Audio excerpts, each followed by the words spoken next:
Heroine కింద ఉన్నప్పుడు అందుకున్న అంటే హైయెస్ట్ రెమ్యునరేషన్ ఏ సినిమాకి ఎంత తీసుకున్నారు అప్పట్లో? బాలకృష్ణ గారి మూవీకి అనుకుంటా. Vijendra Varma. Vijendra Varma is the highest. ఎందుకంటే అప్పుడే మిస్ అమ్మ హిట్ అయినట్టుంది. ఎస్ ఎస్ ఎంత తీసుకున్నారు అప్పట్లో హైయెస్ట్ రెమ్యునరేషన్? 18 అనుకుంటా. 19? 18 ఎంతో. 18 lakhs అంతే. అదే హైయెస్ట్ అంతే. అంటే ఐ హర్డ్, నాకు తెలియదు మిగతా వాళ్ళు, బట్ సౌందర్య గారు అంతా కూడా 30-35 అంతే తీసుకునే వాళ్ళు నేను విన్నాను. వాళ్ళది మనకు కరెక్ట్గా తెలియదు, అంతే ఉండేది అనుకుంటానండి. సో ఏమో వాళ్ళకి ఎక్కువ సరే సరే సంబంధం లేదు. సో అంటే ఇప్పుడు సినిమాలు చేశారు, ఇంతకుముందే చెప్పినట్టే హిట్లు, మీరు అది జోనర్ హీరో అన్నీ పక్కన పెడితే హిట్లు కొట్టారు, బ్రేక్ తీసుకున్నారు, ఫ్యామిలీ పరంగా సక్సెస్ అయ్యారు, ఒక 2 బాబులు, వాళ్ళని నీట్గా పెంచుకున్నారు, పాప బాబు. ఇప్పుడు మళ్ళీ సెకండ్ ఇన్నింగ్స్కి వచ్చారు కదా. సో ఈ గ్రాఫ్ అంతా చూసుకుంటే కూడా ఎక్కడా కూడా అంటే మనకి ఈ పాయింట్లో ఈవిడ డౌన్ అయిపోయింది అనేది అంతా నీట్గా వెళ్తుంది కదా.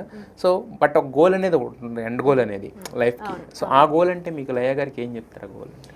ఏం లేదండి, ఏ ఫీల్డ్లో చేసినా నేను ఇప్పుడు ఇది వర్కౌట్ అవ్వలేదు, ఇప్పుడు జనాలు రిజెక్ట్, ఇప్పుడు జనాలు కదా మనం చేయాలి, ఇప్పుడు మనం చేసేద్దాం అనుకుంటూ వచ్చామని కాదు, జనాలు యాక్సెప్ట్ చేయాలి. నాకు చిన్నప్పుడు ఆ టెన్షన్ లేదు, బికాజ్ నేను అసలు అంటే అది యాక్సెప్ట్ చేయాలా వీళ్ళు అనేది కాదు, యాక్సెప్ట్ చేసేసారు. అలా లక్కీగా నాకు తెలియకుండా అయిపోయింది. ఇప్పుడు నాకు ప్రెషర్ ఉంది, నన్ను యాక్సెప్ట్ చేస్తారా లేదా, ప్లీజ్ యాక్సెప్ట్ చేయండి, నేను బాగా చేస్తాను, నన్ను ఒకసారి చూడండి అని అలా అనిపిస్తుంది.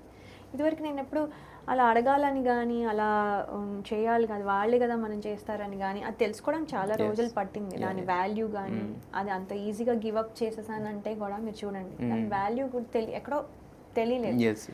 అది ఎంత కష్టపడితే వస్తుంది, ఎంత మనం వర్క్ హార్డ్ చేస్తేనే ఇప్పుడు మనకు కావాలనుకున్నా రాదు.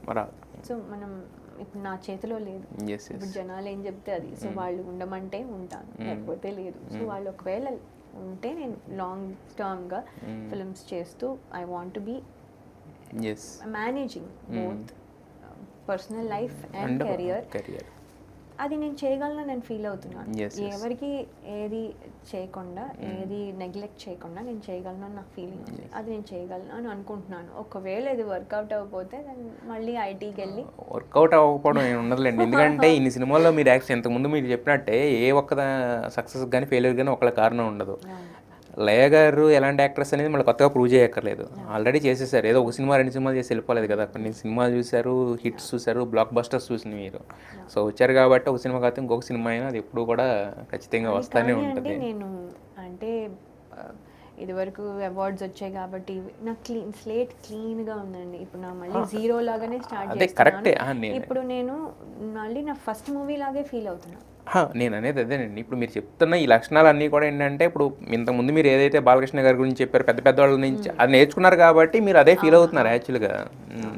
సో ఖచ్చితంగా నేను అంటాం అది ఉంది కాబట్టి మీకు మళ్ళీ సక్సెస్ వస్తుందని చెప్తున్నాను యాక్చువల్గా. ఆ యాటిట్యూడ్ అదంతా ఉంది కాబట్టి, ఆ హార్డ్ వర్కింగ్ ఉంది. ఇప్పుడు ఇంకొంచెం దాని వాల్యూ తెలుసు కాబట్టి ఇంకొంచెం వర్క్ హార్డ్ చేయాలి, చేస్తాను.